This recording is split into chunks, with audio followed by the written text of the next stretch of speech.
สบายดีน้องๆโอ้ทุกคนน้องก็หากินทุกคนเลยเนาะมื้อนี้ก็มาพบมาพ้อน้อง2คน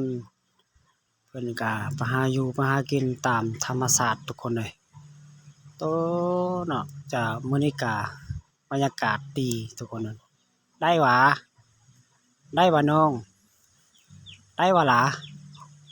โอ้หาปลาทุกคนเลยเนาะหาปลาเพิ่นก็หากินปลาทุกคนเลยโอ้ได้บ่ล่ะเนาะโอ้มานี่ล่ะเบิ่งโอ้ทุกคนนี่ปลาเอาเอาย่อเบิ่งดูล่ะมาเอาบ่ต้องจับเอามาน่ะฮอดแล้วล่ะโอเคเบิ่งนี่ล่ะทุกคนเห็นปลากระเจ้าใดซ้ำนี้แหละมื้อนี้เพิ่นก็ได้ซ้ำนี้แหละพุ่นว่าเอาเอาเอาเอาเอาเด้เอาปลาหลุดเด้โอ้ยเห็นได้ทุกคนมื้อนี้ก็เพิ่นก็2คนกับน้องๆจุหลานมันก็หากินมื้อนี้ก็คือสิได้ซิเนาะได้ยินข่าวว่ามื้อวานนี่ก็ได้หลายกว่านี้ในมื้อนี้ก็ปลานี่ก็ได้2โตแล้วก็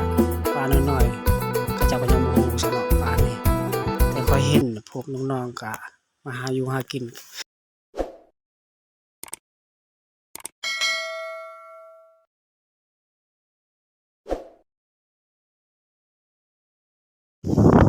เพิ่นก็หาอยู่หากินตาม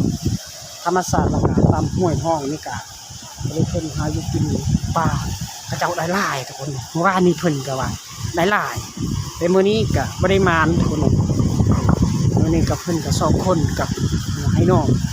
เพิ่นก็แนะนำชื่อเพิ่นน่ะชื่ออะไรชื่อเพิ่นก็มีแต่นี่เลยในฟ้าเพิ่นก็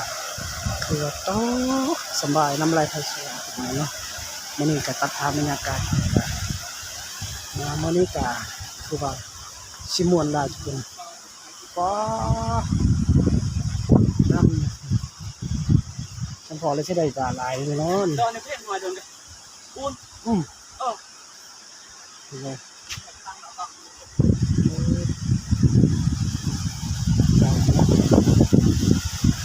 คักหลายทุกคนเนาะ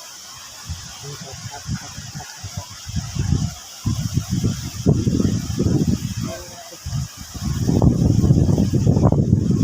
บรรยากาศคือว่ามานี่ก็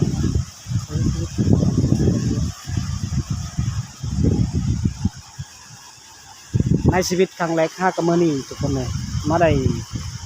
มาถ่ายคลิปแล้วก็สัมภาษณ์อยู่ที่หมู่บ้านปอร้อยแล้วก็หมู่บ้านนี้5บ้านปอร้อยก็ฮอดบ้านสลางประมาณ30กิโลเมตรทุกคนเลยนี่ก็ตัดภาพบรรยากาศลิงก็มาเที่ยวรับเบิ่งรับชมเอาวิถีชีวิตของนี่ก็ม่วนหลายเลยเนาะมีม่วนเพิ่น